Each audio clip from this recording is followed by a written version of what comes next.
मग दाजी मग? लय शांत शांत झाले तो तुम्ही. काय सांगू तुला, हाय ती बरं आहे बाई. का हो काय झालं? तुझ्या बहिणीने पार हालत बेकार करून टाकली माझी. वैतागलोय मी तिला डायरेक्ट. का बरं? काय सांगू तुला, सांग. सांगा की आता काय झालंय मी विचार. अरे मला जगू का मरू झालंय असं. एवढं पार? मग कधी कधी असं विचार येतो जीव द्यावा जाऊन डायरेक्ट. एवढं काय झालं? एवढं काय झालं म्हणजे अरे ती नखभर सुद्धा सुख लागून द्याय ना मला, नखभर सुद्धा. काय दाजी मग तुम्ही माझ्या बहिणीबद्दल सांगते, मला माहिती माझी दिदी अशी नाही हो. तुला कळन तुला आज आपलं ते बाबूच असतो, लोकांच ते कार्टच असतं. असं काय पण काय बरं मला सांगा बरं काय कारण झाले असं असं एवढं पार मारायची बिरायची गोष्ट? अरे तू सांग, जेवाय बसलं की हिची किटकिट, कुठं वावरात गेलं की हिची किटकिट, मला ही करायची मला ती करायची. अरे पण माझा जीव आहे का नाही काय? बरोबर आहे, मी सांगते समजून, तुम्ही नका टेन्शन घेऊ एवढं. काय समजून सांगणार आहे? मी समजून सांगून नाही ऐकलं, तुझं काय ऐकायची तेव्हा ती? बघते सांगून म्हणून सांगून बघितलं जरा पडलं परत. काय नसतं फरक पडत. मी ना पूर्ण कटाळलो, मी वैतागलोय असं वाटतं, सोडून द्यावा डायरेक्ट, बघू दुसरं.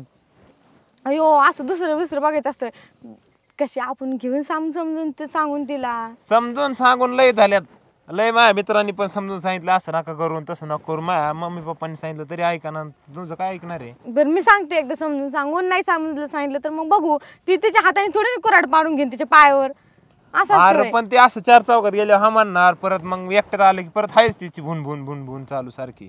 दाजी एवढं नाही मनावर घ्यायचं. अरे काय म्हणावं घ्यायचं, मला तर वाटतं तिला सोडून द्यावा आणि तुझ्या बरंच लग्न करावा. तू इतकी समजून घेतीन, हिचं काय जाऊ दे, ज्याचं जळतं ना त्यालाच कळतं. चालेल मी आहे ना तशी पण तुमच्या सोबत, मग काय तुम्हाला नका टेन्शन. सोबत असून काय उपयोग आहे? तू याच्या आवस फोनवला इथं कसं लग्न केलं आपण सोबत राहू ना. म्हणजे माझ्या बहिणीचं आता काय करायचं बरं? हा म्हण ना तिचं वाटोळ केलं म्हण. हा मग आता तसं म्हणावं लागेल ना, मग आता काय करणार. माझं नाही केलं तिने, आहे ना तिचंच बरं. एवढं नसतं चालायचं थोडंफार.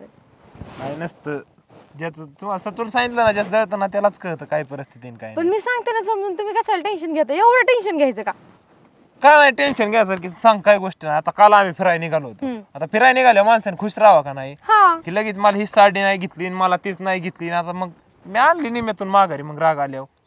तुम्ही तिचं सांगता माझ्यासोबत लग्न केलं असतं तर मग मी साडीच काय ड्रेस घ्या, मेकअपचं पण तू घ्या, हे समजून घ्या. तरी घेते ना.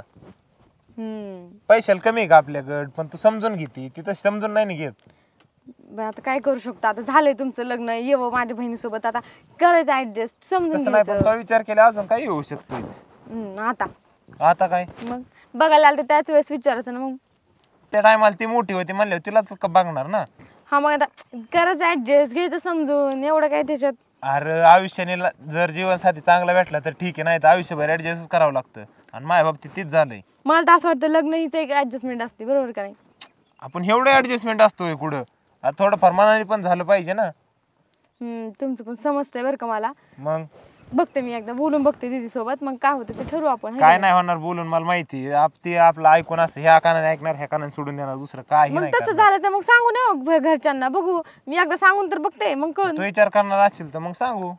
मी कसा विचार करणार बरं दाजी, तुम्ही का आता नाही कसलं पण करणार? काय पण दोघींना सांभाळेन असं काही नाही. तेच करायचं आता. बरं जाऊ चल, तुला काय मा रड गाणं सांगू हाय ती बरं. एवढं टेन्शन नाही घ्यायचं, तर आता बिंदास हँडल करायचं, तर मग काय टेन्शन घेत राहू. मी आहेच की तुम्हाला मदतीला. लय मदत करते तो, कवाच्या काळातून आता आली लागली सांगाय तुम्हाला मदत घ्यायला करायला. येत जा, मी रोज येत जाईन मग. मग इथंच राहा ना त्यापेक्षा. हा ना.